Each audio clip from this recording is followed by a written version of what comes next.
We have chapter 6, question 1 here. We are asked to find these values, okay? All right. So I have the anglement of MJK. Where is that? Let's locate MJK.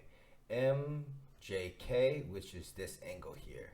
All right, so this angle is going to be opposite to this angle here.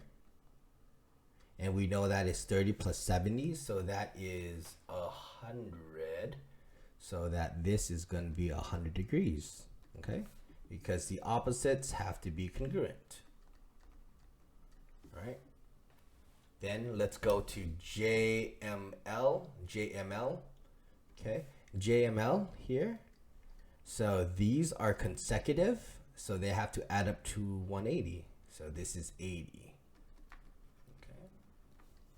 And if you also want to know, this is also 80, okay? So the reason why this is 100, because opposite angles here are congruent. And here we can say consecutive interiors are supplementary. Supplementary means adds up to 180.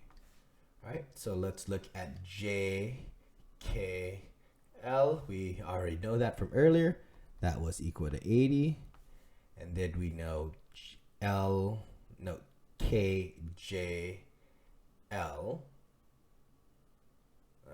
KJL was equal to 100.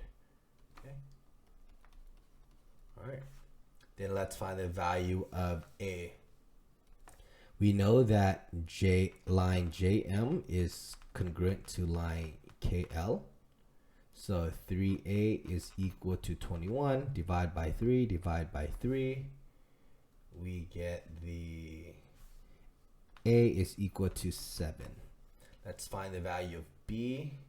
We have line JK is equal to line ML. So that is 2B plus 3 is equal to 45. To solve for this, we minus 3 to both sides. This cancel. 2B equals to 42. Divide by 2, divide by 2. This cancels. B equals to 21.